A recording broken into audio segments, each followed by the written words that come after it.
Well, thank you for staying with us. This is Business Nigeria. The Director General of the Securities and Exchange Commission, Mr. Emomotimi Agama, has reiterated the Commission's commitment to maintaining high standards in the cryptocurrency regulations. Mr. Agama made the disclosure at the recent Business Day Blockchain Conference in Lagos, emphasizing that the capital market regulator will not compromise on its regulatory framework for cryptocurrencies. The DG said the Commission is open to feedback and suggestion from stakeholders, but would not relax its standards to accommodate the interest of market players. You will agree with me that regulations in this case, SEC, has faced criticism from crypto operators for its stringent regulatory measures before now. Industry players say that those regulations create barriers to entry for many crypto firms, effectively limiting competition and innovation. Let's get talking. Our second topic. My guest is the lead partner, Infusion Lawyers, Senator Iheye. It's good to have you after some time. How have you been? Always a pleasure to be here. I'm very happy to be here. Yes, I think we need to start with restrictions in 2021. What has been the state of blockchain and cryptocurrency adoption in Nigeria since then? It's interesting that you started from the restriction in 2021. Yeah, because that's circular by the Central Bank of Nigeria largely defined the immediate future of crypto in Nigeria, as well as digital assets, in terms of not just adoption, but also in terms of policy and regulatory frameworks after then. As you would recall, before that 2021 restriction, the growth in adoption of crypto in Nigeria was growing pretty fast.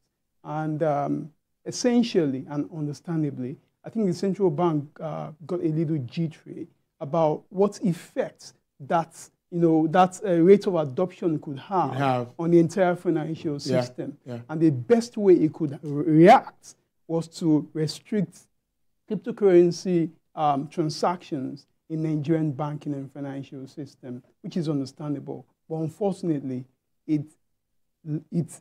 what happened was that crypto adoption was pushed underground. And where things happen on the ground, you don't have transparency, you don't have efficiency, you don't have visibility. What happens is that bad actors will take undue advantage of that market, right? So coming from then, we saw Nigerians push away a bit from the financial banking system to peer-to-peer adoption. Which that's P2P. Yeah, P2P, peer-to-peer adoption. And as you would find later on, Nigeria became, in very quick successive years, the leader in the world. We beat India, we beat Russia, we beat Vietnam as far as crypto adoption is concerned, peer-to-peer, meaning that right now we're even farther away from the regulatory purview of regulators. Where we are right now, thankfully, is that after about 3 years, the central bank, I believe, based on data available to it, must have seen that this circular, the policy introduced in 2021, was not quite fine. So it introduced what it calls a regulatory framework that allows banks and financial institutions to again start onboarding virtual asset service providers in the country. That was about 3 days to Christmas last year. And that was a good Christmas. Very good Christmas, right? A lot of expectations going into 2024. And thankfully, I think that shift in mindset and in positioning by the central bank also now defined how other regulators would come in. The Securities and Exchange Commission, one of the regulatory agencies that one of the leaders in this space, was pretty happy seeing how the central bank had to review its stance. Because I tell you, what happened is the Securities and Exchange Commission, since 2018, had set up a fintech roadmap committee to ensure that, hey, while these innovations are going on, we need a regulatory framework that is proactive and at the same time is able to ensure that there's a balance between innovation and regulation. In 2020, it came up and we issued a statement saying that we are defining crypto as digital assets in the country. And for this purpose, we will classify and regulate this market. Unfortunately, before the SEC could come up with the framework for this sector, the CBN struck 5th February 2021. The rest is history. Now SEC is back in the market, very confident that this time we have the CBN's backing. And so also don't forget, for the first time, the federal government of Nigeria, precisely June 2023, came up and said, you know what, there is no direction as far as Nigeria is concerned when it comes to blockchain adoption in the country. When it comes to policy, everyone seems to be working in silos. Yeah. There is no vision. So let's come up with a blockchain adoption strategy. He called it the National Blockchain Policy. June 2023. It was approved by the then President, Muhammadu Buhari. And it was fantastic. Why? Because for the first time, Nigeria could say, this is a documented idea of what blockchain is or means to Nigeria, and how Nigeria as a state or a government wishes to engage.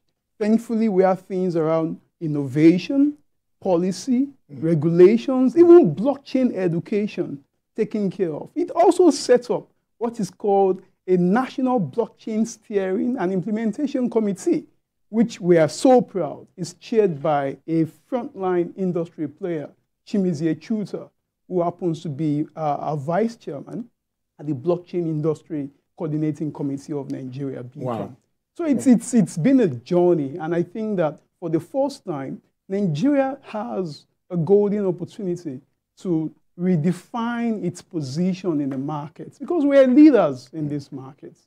Interesting stuff. I really like the way you started this conversation with that background and all of it. But considering recent experiences that we've seen, foreign brands such as Binance, we saw what happened with OKX and some others having to, having issues in the country. We know what all of this is. Now, do you think that Nigerian cryptocurrency business climate is really conducive or friendly enough to attract more investors? That's a very good question. Innovators, including local and foreign players in the crypto markets, have had concerns, and understandably so, that the environment, especially when it comes to regulation, is not conducive enough. Why? Because there's lack of clarity, there's lack of certainty, there is no direction as to, okay, if I launch these products in Nigeria, these are the things that apply. These are the places to get licenses. If I want to make reports on money laundering, terrorism financing, this is where I need to go. All that hasn't been clear. In advanced countries such as the US, UK, you talk about a malaise. It's called regulatory enforcement. In other words, it means that regulation by enforcement, rather. What that means is, rather than sitting down to understand the space and then introduce adaptive and risk-based regulation based on the risk you have seen and evaluated, rather than doing that, you sit back and you want to enforce without regulatory frameworks being set up. Those are the effects we're getting in the space. And that's why you will find players like Binance, getting into trouble in Nigeria. You get players like OKX, which, recently announced that it was exiting the Nigerian crypto market because it wasn't friendly. You get guys like even KuCoin introducing a VAT, introducing VAT, that's a value-added tax in the country, without any pronouncements or guidelines from the Federal Inland Revenue Services. So it's been a little bit challenging for players in the space to say Nigeria is really conducive environment. And we have seen, unfortunately, the effect of this is that a lot of CEOs and founders in the country have pushed away from the country. They've gone to other places, like Dubai, for instance. Even South Africa, you know, at the time Nigeria, through SEC, issued for the first time its statements on how to classify digital assets in the country. 2020, guess what? South Africa was trying to learn from Nigeria how it will approach the market. Today, South Africa already has an established licensing system for the crypto market. We lost a lot of players to the South African markets. We've also lost a lot of players to the Dubai market because there is relatively more certainty and transparency in those areas. So we have work to do in this sector. What does the national blockchain policy document, what does it have to do in all of this? Can you briefly take us through it? I'm glad you mentioned that because sometimes, you know, I mean, I'm not a very old person, but I think that seeing how Nigeria works, we're so good with paperwork. Yeah. And then when it comes to implementation, everyone disappears from the room. The blockchain adoption strategy was one of the initiatives of the then federal minister in the communications and digital economy sector. And working along with the National Information Technology Development Agency, NITDA, to say it's high time Nigeria has a direction on what to do with blockchain and its applications in various sectors. We no longer are happy with a situation where there is friction, tension, and even misconceptions around blockchain. You wouldn't believe this. I was the president of the Stakeholders in Blockchain Technology Association at the time, no, General Secretary. We could not even get the Blockchain Association registered. Do you know why? Because the Corporate Affairs Commission had ideas about, hey, is it blockchain? Oh, you crypto people, we will not register this association. And that lasted for years. So what I'm trying to say is that the National Blockchain Adoption Strategy came up to say, henceforth, all government agencies, from the EFCC to the Central Bank of Nigeria, to the Securities and Exchange Commission, to just mention them, we all need to come to the room, join the steering committee, and help Nigeria, you know, move in a manner that is much more positively engaging with players in the sector. So it's a public-private sector kind of partnership. And at the end of the day, Nigeria is saying we are going to be addressing issues around, one, innovation. We're interested in blockchain applications across sectors of the economy, whether it's for digital identity, whether it's for agriculture, whether it's for health. We're interested, and we want to partner with you players to ensure that Nigeria is a player as far as innovation is concerned. Secondly, you talked about awareness and education. You can't really move a market if people in the country don't even understand what blockchain or crypto is. So the blockchain adoption strategy is saying we need to create a lot of we need to have players and partners come together to talk about how to drive blockchain awareness and education in the country. And then there's the part about regulation. How do we go about regulation? The most important part of that document regarding regulation is that rather than keep treating crypto, the manner Nigeria has been treating crypto, more like stigmatization, demonization, sometimes even criminalization. Let's look at embracing crypto, but without compromising standards. We will introduce anti-money laundering and policies, as well as introduce policies around countering the financing of terrorism using virtual assets. And that was the key.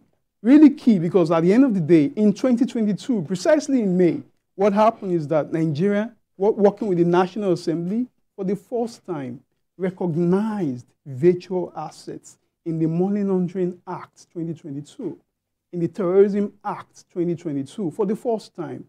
What this means is that going forward, when it comes to monitoring, supervision, reporting of crypto-related crimes in the country, you can be sure that you can go to the Nigerian Financial Intelligence Unit, NFIU, to say, okay, we've had these suspicious reports. We would like to make, submit such reports to you for further investigations. So this was really helpful. And like I said earlier, we now have a steering committee. Indeed. That steering committee pulls players from both private sector and public sector, including the CBN, the SEC as well, and associations, the blockchain associations are also in there, ensuring that for the first time, everyone will be in the room to talk about where we are and where we need to get to. Well, since 2021, I'm aware of the e-Naira thing. I think I even downloaded it at that time. I was one of the few persons that took advantage of that. That's the central bank digital currency. But it seems like the adoption is not really encouraging. You are an advocate of a blockchain advocate. What do you think can be done by the Apex Bank to redirect this and get it right? This question might have just saved the e-Naira. I say so because, as you must have noticed, the e-Naira has been sleeping for a long time. Yeah, it has. If we go back to when the e-Naira was launched in October 2021 by the Muhammadu Buhari administration, I think it was the Governor Emefiele that was the central bank governor then. If you really look at it, I think that there are certain factors pulling the e-Naira back. As we know, e-Naira is central bank digital currency.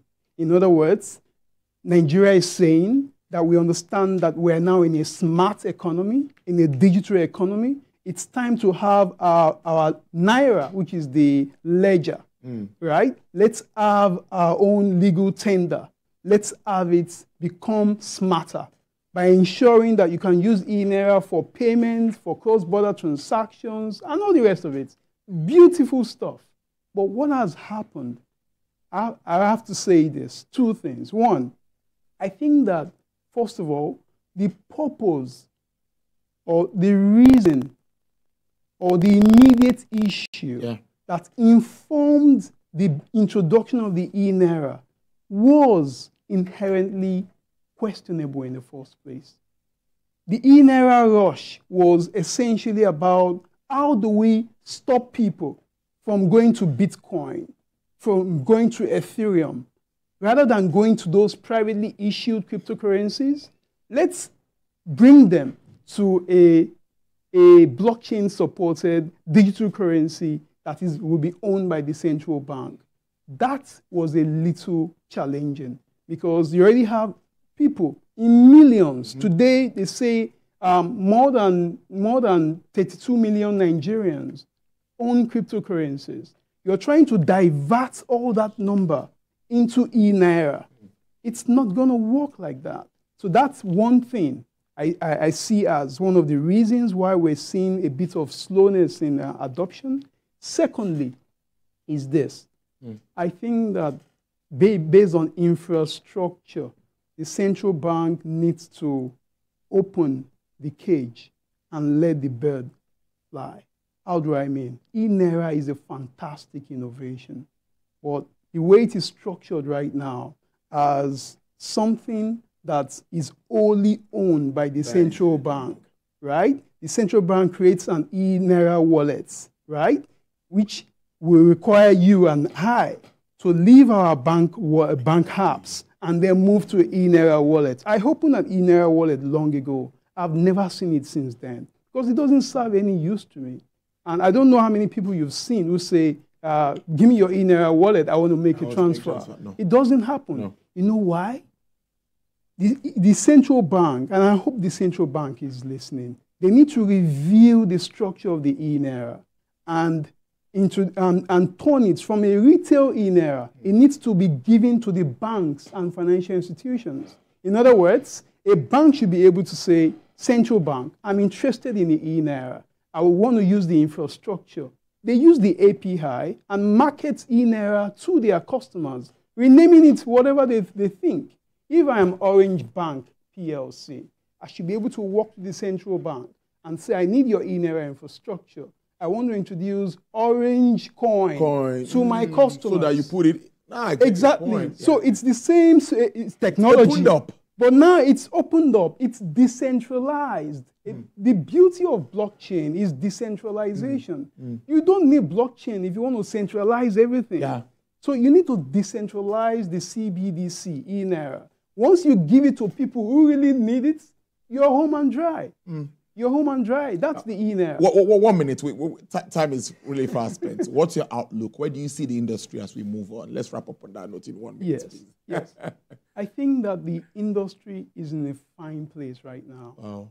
As far as the promises are concerned.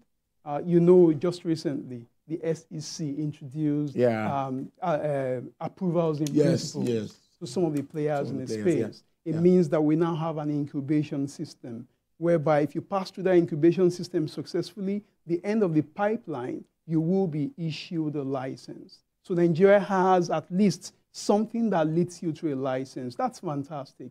And just to wrap this up, I think that I would like to commend the SEC for the work it's doing.